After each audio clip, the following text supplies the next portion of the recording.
Bismillahir Rahmanir Rahim. I am Dr. Muhibbullah Wazir, and the topic is the surfaces of the thyroid gland.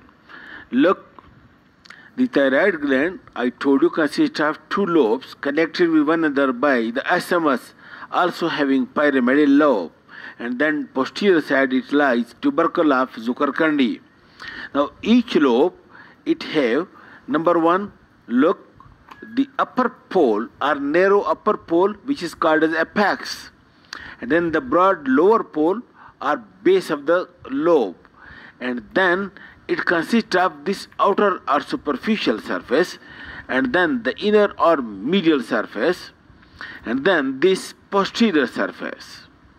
And now let us discuss each part separately. Look, the upper narrow part of the thyroid lobe, it is called as apex of the thyroid lobe.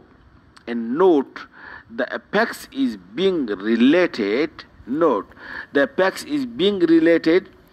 superior thyroid artery and external laryngeal nerve. And then the base, which is very broad, look, and this broad base is being related, note the point, to this recurrent laryngeal nerve and this inferior thyroid artery, superior thyroid artery and external laryngeal nerve, while the base to the recurrent laryngeal nerve on both sides and this inferior thyroid artery. And then the lateral or superficial surface, it is being covered by muscles. Look, the lateral superficial surface, it is being covered by muscles over here. These muscles are the sternohyoid, sternothyroid, and superior belly of the omohyoid muscle, and this anterior border of the sternocleidomastoid. Sternohyoid, sternothyroid, upper belly of the omohyoid, and this anterior border of the sternocleidomastoid. These are being related to this outer or superficial surface, while the medial surface or the deep surface, look, the medial surface or the deep surface, it is related, you can see, to the lower part of the larynx and then to the trachea, and in the same way to the lower part of the pharynx and then to the esophagus.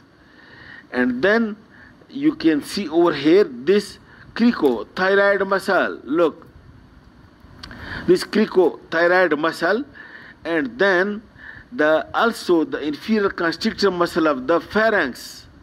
Cricothyroid muscle, inferior constrictor muscle of the pharynx, trachea and esophagus and larynx and the lower part of the pharynx, and also deeply lying over here, you can see over here, look, this recurrent laryngeal nerve and this the external laryngeal nerve that also lies related deep and also to the medial surface. And then the posterior surface, this is being related, look, to this internal carotid artery along with the internal jugular vein. This one, the internal carotid artery and internal jugular vein, and lying between them you can see the vagus nerve, and that is what we call it as the carotid sheath.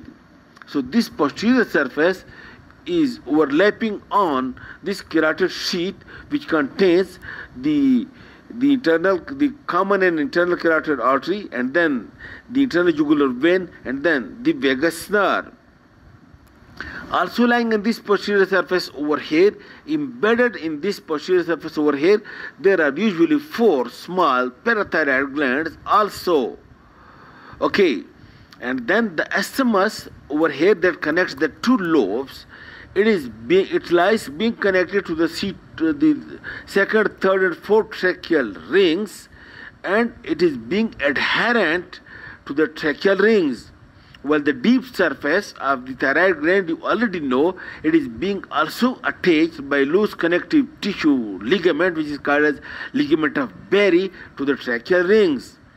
And then the whole thyroid, it is being also enclosed in the two layers of the pretracheal fascia. It is a layer of fascia that lies anterior to the trachea. It splits around the thyroid gland and it closes it. In this way, the attachment of the isthmus to the tracheal rings and attachment of the deep surface of the thyroid gland by Berry ligament and the enclosing of the thyroid gland in the two layers of the pretracheal fascia, these points are being responsible for the movements of the thyroid gland up and down during swallowing. If there is a swelling or small mass in the anterior surface of the neck, then you want to know whether it is thyroid or not. Ask the patient to swallow. If it moves up and down with swallowing, then it is, of course, the swelling is the thyroid swelling. Okay, this is all about the surfaces of the thyroid gland and the different parts of the thyroid gland, and I hope you got it.